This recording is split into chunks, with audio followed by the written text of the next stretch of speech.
Hey everyone, welcome back to the Pursuing Excellence podcast. I'm your host Jay, and I'm here today with Dr. Michael Tannebaum. He is a communications professor at Georgia State University. I had him for a couple classes, and he's been on this podcast before, but I wanted to invite him back on because, I feel like there's more that, there's more that's left to discuss from our last conversation, and I feel like things have only, gotten more difficult in the relationship slash dating world, just in general. So I wanted to kind of ask him some questions about that. But thank you for coming on. Yeah, happy to be here. Yeah. So I guess that first question I wanted to ask you was like, because of course you teach interpersonal communication. I know there's one class you do teach because I had that before with you. So And from that, I'm actually teaching a new class this semester called Sex, Relationships, and Communication. So really, right up the alley of a lot of the stuff we'll be talking about. okay, okay, cool, cool. Yeah. So like from that perspective, I mean, what do you think most people misunderstand about dating today? I'm curious. So people's broad, right? But if we're gonna talk about younger people specifically, I think that there's some unique challenges, right? And one of the ones that we talk about is this idea that you have more people at your disposal than ever before thanks to dating apps, right? So that has implications for what are your expectations from like a romantic partner? And also, like even if you're in a relationship, you might wonder like, can I always do better? So that I think that that's sort of a unique component of modern dating that some scholars would argue is different than in the past, that we expect too much from romantic partners nowadays, and that we're never satisfied in part because we always know there's tons of people who are just a swipe away, right? So I think I don't know if it's a misunderstanding, but I would argue that it's probably a challenge that's maybe more unique, I would say, in 2026 than what people were dealing with in the 80s and the 90s and even early 2000s, for example. Yeah, definitely, definitely. So what you said too much expectation. So do you think it's like, well, I guess I'm figuring out how to work this. I mean, So too because much like, expectations, meaning, right? Like you can always think, can I find someone more attractive? Can I find someone funnier? Can I find someone who has more money? Can I find someone who can, provide me with access to X, Y, and Z, right? So this idea that even if someone is, and it's sort of tricky, right? Because you don't want to suggest, hey, just settle for less than you deserve, right? But I think you could argue that someone might check most, if not all, of your boxes. But because you know, again, that right? There's tons of other people on these apps. Maybe this person still isn't good enough for you, right? So I think that that's sort of one of the areas that I would say is sort of unique to dating nowadays. yeah, definitely, definitely. For sure. And I think social media plays a part in that as well. Because it presents like how maybe a certain group should be, and then that raises your expectations of the other person, would it be man, woman, or whatever. So and it's like And everyone thinks they're an expert on dating and romantic relationships, right? All these people on social media, right, tell you this is what you should look for, this is how you should present yourself, this is what a relationship should look like. The vast majority of people that are espousing or suggesting these viewpoints really don't have any experience, like actually doing scientific research that understands dating and relationships. A lot of it's like firsthand accounts. A lot of it is um, just things that they think are going to get clicks and so on and so forth, right? And I think part of the reason is because relationships are universal, right? So even though we don't all look for the exact same thing or want the exact same type of relationship, there's a lot of money to be made. And that's not just a new phenomenon with social media, right? If you go to like an old school bookstore, you're going to see a whole section with people writing books on relationships and sex and so on and so forth, because it's something that we're all, right? It impacts all of us in different ways. So yeah, I think like you said, social media probably presents some additional challenges as well. definitely. How much of dating success would you say comes down to communication versus compatibility? It's a good question, and I think we'll start with the easier part, which is compatibility, because we do have decades of research that suggests that um, something called the similarity principle. Basically, you're drawn to people who are similar to you, both in terms of like physical appearance, in terms of skills. We so or put another way, the saying opposites attract tends to not hold true. There's not a lot of research that suggests that people who are opposite of one another tend to pair up and make for successful relationships, in part because we want people who reduce cognitive dissonance, right? We don't want people who challenge the way that we think, who challenge our ideas, who challenge our beliefs. It's much easier just to be with someone who matches us in all of these ways, right? Who has the same political views, who has the same religious views, who likes, and right to a lesser degree, your interests. Like I don't want to say music, right? Those music, movies, video games, that kind of stuff. I Yeah. would argue that's probably a tier below. But when it comes to um, similarity, right? The things that really matter to you, whether that's religion, whether that's politics, whether you want to have kids, that stuff, again, it's pretty integral that you're on the same page or that you agree with the other person. Communication's vital, obviously. Um, that being said, I don't think that it can overcome key differences, right? Like if you have two people in a relationship and one of them wants kids and the other one doesn't, you could have all of the healthy, productive, discussions day in and day out. But if neither person plans to budge from that, I would argue that's probably going to be a deal breaker as a relationship becomes more serious, right? So, yeah, communication is essential, but I think before you even get to the importance of good communication, I do think that more often than not, you have to have those similarities. Um, I think that you could argue the only time that differences are beneficial is if they're complementary, right? Rather than um, causing any type of disagreement or dissonance. So if you have one partner who is good at A and partner B is not so good at that, or if you have partner A is good at something and partner B isn't so good at something, right? So that's a difference, but partner B might benefit from partner A being good at it, right? So this idea that differences can be okay insofar as they actually strengthen the relationship. So Yeah. Yeah. my one sentence answer to that, which is a really long answer that I gave before, is communication is integral, but it's only going to matter insofar as, right, those key similarities are shared. Yeah, definitely. I never really believed the opposites attract thing was true. I never believed that because I'm like, yeah, What it sort can happen, well, but what do you think? And there's a few different reasons. What do you think? Why do you think that that exists? That adage exists, opposites attract. I don't know. That's a good question. I think it's like I think it's created just to say it's like, well, if two people like are just completely different from each other, it's like that's just to say like, hey, there's still a chance that it could be a successful relationship. And just it's like, yeah, they may not be at all like each other, but maybe that's what brought them together, you And know.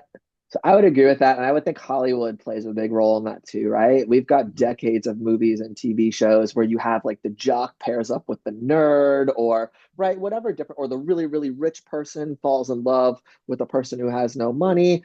And again, not to say that these things can't happen, but I think that they make for like popular TV shows and books and so on and so forth. And I'm not on social media. I wouldn't be surprised if there's even social media content that is reflective of that. So I think that there's cultural scripts that suggest, right? Like, hey, opposites attract. And this goes back to like kids stuff, even like Beauty and the Beast, right? Like, so I mean, right? Yeah. Like I would argue those two aren't very similar. So it's like you have cultural scripts in essence from day one saying that this can work. And again, when we're talking about relationships, I don't want to like throw a blanket over everything and say this could never work. But by and large, it's not gonna work if you've got one person who, for example, is extremely religious and extremely conservative, and they pair up with someone who is, not religious and much more liberal. I have a hard time thinking that that's going to be a relationship that like flourishes. Yeah. Yeah. But we should also know here, real quick, before we move on, we're talking about like traditional romantic relationships, right? There's all sorts of ways that you can experience romantic relationships nowadays that this stuff doesn't matter, right? So if you're talking about friends with benefits, if you're talking about hookups, if you're talking about if you find yourself in a situationship, that kind of thing, right? This stuff probably doesn't matter at that point. And in those types of relationships, I would say communication is actually much more important than similarities because if you're in one of those types of relationships, you're probably not talking about some of the stuff that's like near and dear to your heart. Yeah, yeah, definitely. Yeah, so I appreciate that input on that because that's very interesting. But yeah, like I said, I don't believe I feel like yeah, people who tend to what's the saying? Birds of a feather flock together, right? Yep. Yeah. So No, and yeah, and it makes perfect sense, right? Like, why are you going to pair up with someone potentially for decades and decades who doesn't align with like your core values and your core beliefs and so on and so forth, right? Like logically, it just doesn't make a lot of sense. yeah. So moving on, what would you say are like some just sticking with the communication aspect or some communication skills that matter most in the early stages of dating before a relationship becomes like official and even into the relationship, you know? So what's your take on that? It's a good question. So I think first would be um, both people and I think one thing that's often overlooked is like are you aware of the other person like how and when they're comfortable communicating, right? I think we spend a lot of time talking and I think that this is especially true early in relationships when you don't know someone that well. It's like do they prefer to communicate via text? Do they prefer to communicate in person? Do they like to social media message? Are they somebody who wants to text and message throughout the day, or do they prefer just to check in once in a while, right? So I think kind of learning someone's preferences and their skills, for lack of a better word, in terms of their communication skills, is really important early in relationships. And I think oftentimes you're going to have miscommunication, right? He or she hasn't texted me all day. They don't like me. But that might not be the case. It might just be someone who doesn't feel the need to text all day or doesn't feel the need to call all that often.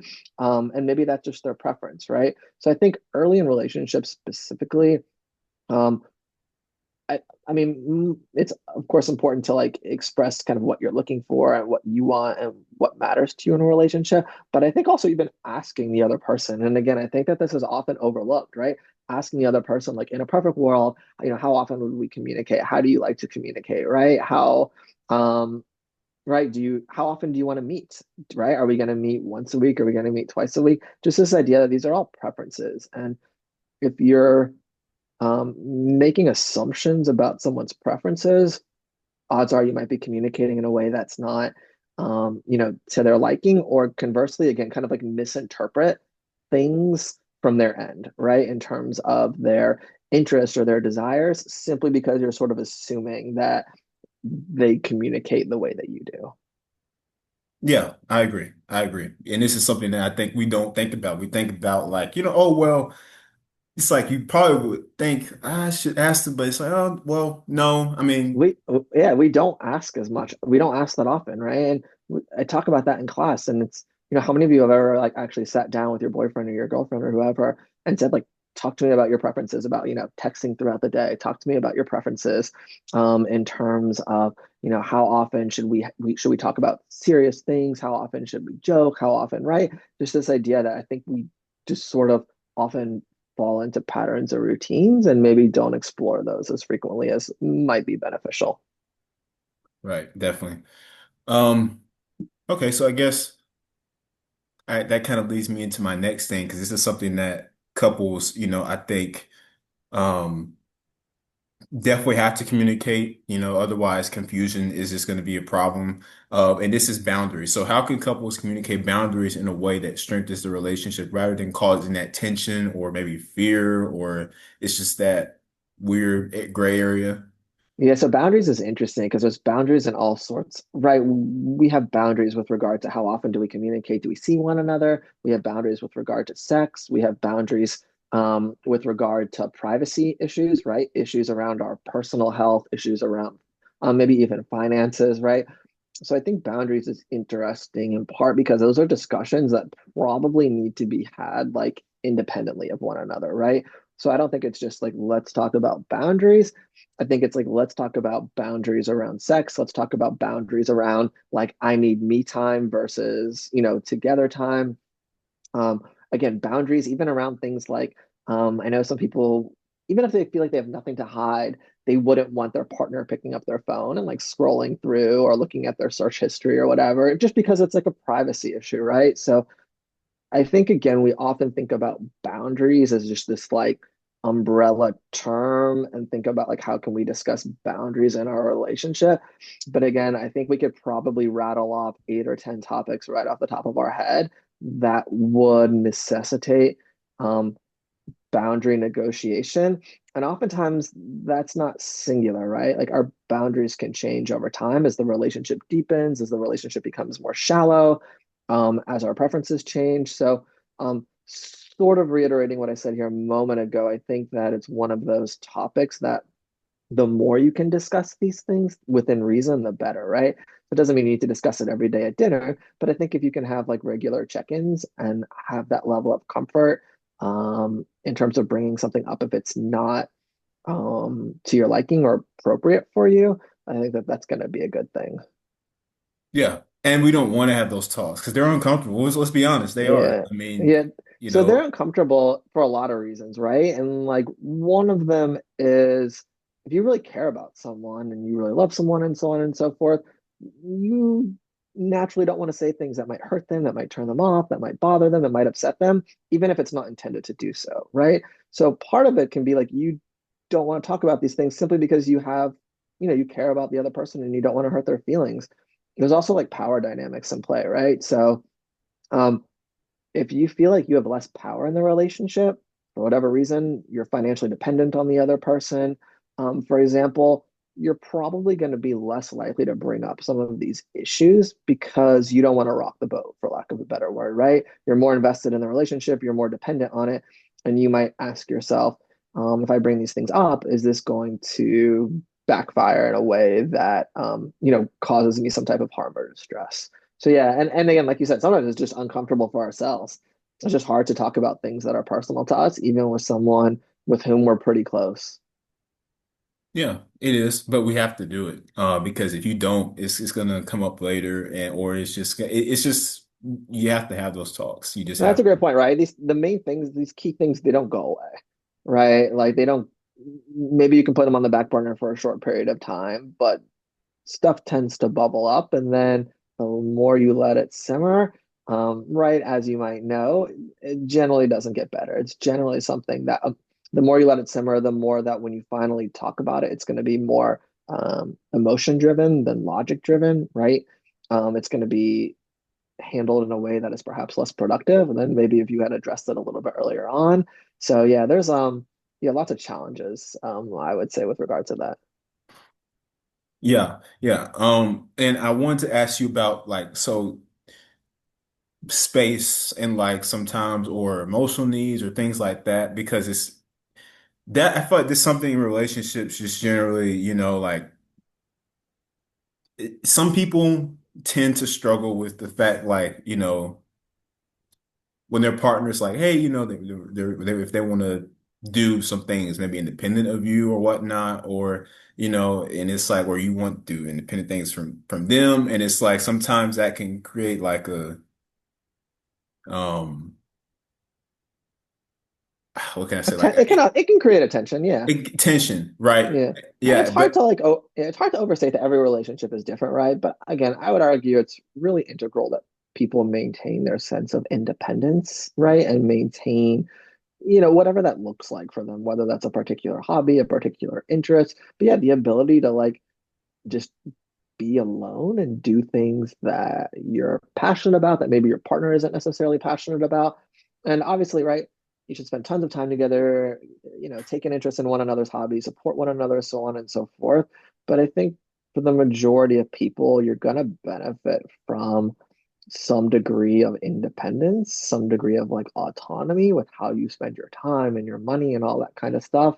And yeah, I think that those can be difficult conversations to have unless the other person's also kind of on the same page, right? And I think that that's really important. And when we talk about similarities and opposites, um, it's going to be, I would argue, hard for someone who values their independence to be in a relationship with someone who is much more clingy, for lack of a better word. I know that that has like a negative connotation, right? Yeah. But maybe, and you can maybe argue that two people who are somewhat independent would benefit from being in a relationship with one another if they're able to both, kind of be present and do things together and all of that. But at the same time, both of them are comfortable doing things, on their own, right? So yeah, I think a lot of it comes down to your um, kind of perspective on how much time you want to spend alone and like how much time you want to spend with your partner.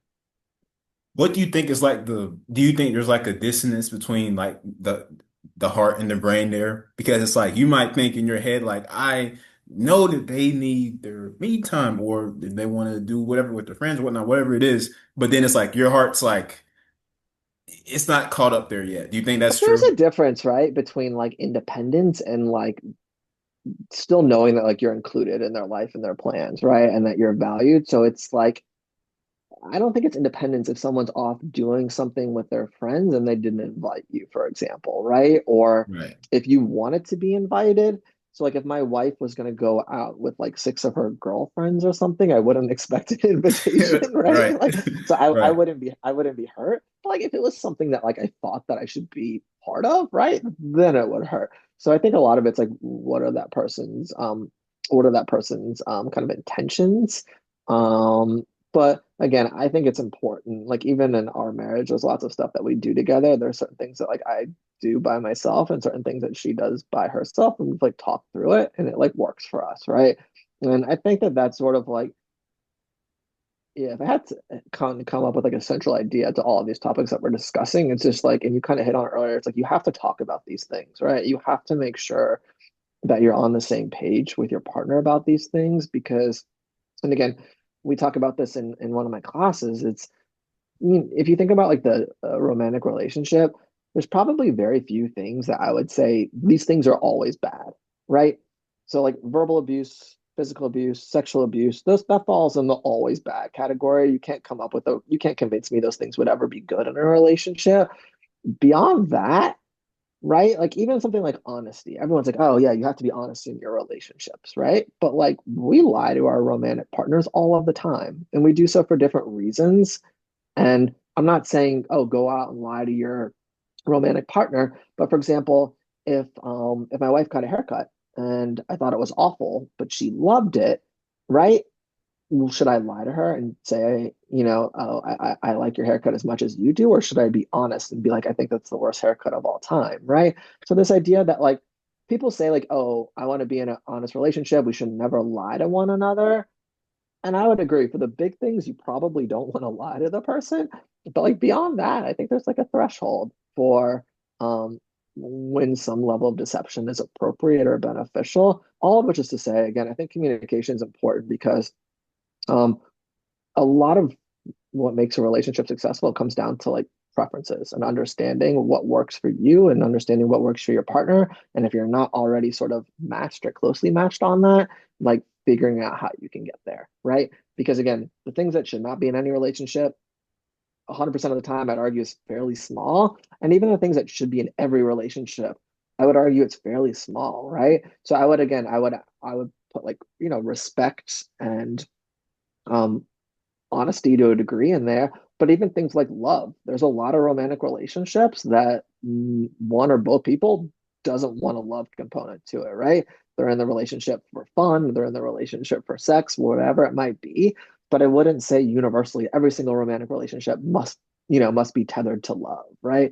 So this idea that again, I think communication allows you to say, like, here's what I want, here's what matters to me, here's what I'd like this relationship to look like, and then let your partner do the same thing, right? You've got some couples, I've talked to students who are like, I text my boyfriend or girlfriend all day, every single day, 7 days a week, like, right, we're always in communication. And then I've had other students that are like, my boyfriend or girlfriend, will FaceTime at the end of the day, check in with one another, we'll text in the morning, text in the evening. But beyond that, we're sort of doing our own thing with classes and with work, and there's no expectation that we're going to be talking all day. And I don't think one of those is inherently right or wrong or better or worse than the other, but it comes back to making sure that that kind of the plan, the communication plan, if you will, First, that it, of course, is satisfactory with you, but that it's also what your partner wants. Yeah, well said. I agree. And I think like emotional maturity is something that, was kind of the next thing I want to talk to you about real quick, but it's just like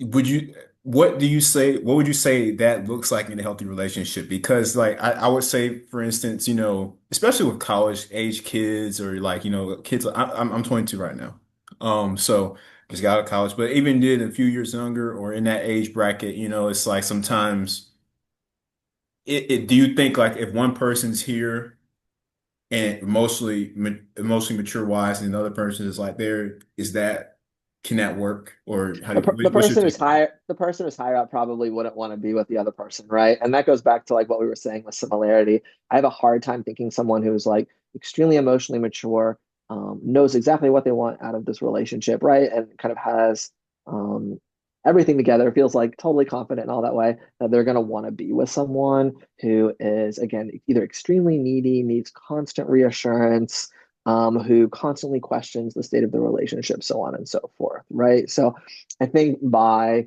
default, someone who's more emotionally mature is going to tend to pair up with someone who's more emotionally mature. And I think that Yeah. you're going to get, and I think you're going to see the same thing with emotionally immature people, right? It works both ways because an emotionally immature person is going to have a hard time landing someone who's more emotionally mature and is probably going to find themselves with someone who's comparable maturity level. Um, and that can make for a challenging relationship, right? Like I don't think that I think if you have two emotionally immature people in a relationship, probably going to be challenging, right? And that might be due to they're just very young, they're very inexperienced. I wouldn't expect um, two 15 or 16-year olds in their first real romantic relationship to feel like they've got it all figured out, right? But there's also personality traits. So I don't want to say it's only young people, right? So I would say someone who is highly narcissistic, for example, is probably going to be emotionally immature at times during their romantic relationship. But the long and the short of it is, I don't think that that type of relationship is going to work. In part because I think the more emotionally mature person, especially if we're talking about a big gap, is sooner than later going to say like, "This isn't what I want right now." Yeah. Yeah, definitely. Yeah. And then I think there's also a part of them that's like thinking that and I learned like this too. I feel like it, you can't somebody has to want to change. They have to True, want to. So true. you can like sit there and be like, oh, they're gonna, get out of this, grow out of this. I'm gonna be there with them through it. But Yeah, you can't it, make people do things, right? Yeah. so And to be honest, and if you are trying to make someone change, I would argue that's probably not the healthiest dynamic, right? Because you're trying to make them change X, and then maybe a month later you want them to change Y, right? So I think it's hard to, I, not only is it hard to get people to change, but I think that it's potentially a slippery slope if you're counting on sort of constantly or at least semi-regularly getting someone to change their views, their perspectives, their not their views and their perspectives, I should say more like things that are like central to their personality, right? I think that that's going to be an uphill battle. yeah, because And like you said, it's easier if somebody yeah, wants to change. If they say, "Hey, I want to work on this, help me work on this, help me achieve XYZ," that's definitely different. And then if they're resistant to it and you're pushing back against it, you're just going to push them away and you're just going to become frustrated. yeah, and that's not gonna work. No. So yeah, well, yeah, I mean, I think that's really well said. And I just really appreciate your insight on that because it's very I think, you know, dating is something that it's amazing, it's great, especially if you found your person, but it's not easy. But Mm-mm. you have to want to walk through those tough times. So Yeah, and there's a lot of pressures, right? Like people put pressure on themselves, people get pressure from friends and from family and so on and so forth. Yeah, and I think right, again we see this stuff on social media. It's central to music lyrics, it's central to TV show storylines, right? You're just inundated with it. And yeah, I think even if you and again, even when you quote unquote find your person, it's still challenging, right? Like I won't like couldn't be happier with my wife. We've been married, I don't know, 5, 6, 7 years, something like I should know how long. 5, 6, 7, we'll say. Right. You should But right, know. but we still definitely have like our arguments and conflicts and disagreements and all that kind of stuff, right? So yeah, I think, and again, I think that we can sort of circle back to what we said at the very beginning. I think you have to have realistic expectations about dating and about relationships and to understand that this person isn't going to meet your every single need. And there's going to be times where you're not seeing eye to eye. And there's probably going to be times where you're or they're handling conflict in ways that aren't as healthy and productive as you know that they should be, right? So I think that again, I think a lot of it's about, you know, tempering your expectations and finding the sweet spot between like getting what you deserve and what makes you happy and so on and so forth. Um, and sort of when, knowing when to stop swiping, if you will. Right. Well, yeah. Well, that was well said. And we thank you so much, Dr. Tannebaum, for coming on again and just giving your, like I said, your insight on this stuff. Because I mean, you are the expert here. You teach all these classes based on this Mm. stuff. So, Again, but like I said, I could point to any number of times and it's funny, you can know this stuff. And it's really interesting because you can improve relationships. It's a skill, right? You can you can learn how to handle conflicts more productively, right? You can learn how to be more emotionally expressive. These are things that you can genuinely learn, but just because you know them doesn't mean you implement them all the time, right? So it's like I know this stuff, talk about it in class, know the research about it. I'd be lying if I said there weren't times where I was having conflict or disagreement with my wife. And I'm doing things and I'm like, I know the research says that you shouldn't do this, right? Like, yeah. I know we have decades of experts saying don't do X, Y, Z, and I'm totally doing X, Y, Z, right? So I think, and part of it's we're just human, right? So it's like we can internalize all of this knowledge, but um, when push comes to shove, right? It's not just like your logical brain operating, there's some emotion involved too. So again, I think it only benefits people to sort of like know some of the things that we've talked about and know some of the research about relationships and the importance of communication. But by no means does this mean like, oh, all your future relationship problems have evaporated now, right? Like they're still going to come up. Yeah. I mean, and that's just how it is. That's life. But Yeah. again, you have to want to go get through those things and solve them. So, but Yep. yes, thank you for coming on. We appreciate you, Dr. Tannenbaum, and hopefully look forward to talking to you in the future. So, Yes. Let's do part three soon. part three, right? The trilogy. But yeah, we thank you for your time, and I will be Well, thank you so much. talking. What did you Yeah, say? trilogy. Why not? Okay. Oh no, this has been great. Thank you so much for your time here. Yeah, no, of course. Yeah, and I missed your classes, so I appreciate it. yeah. I don't hear that very often. Well, you're getting it from me, so All right, I but yeah, appreciate it. yeah, All no, right, of sir. Well, course. good luck with everything here, and let's check back in soon. Yes, we will. Thank you. All right, bye. Bye.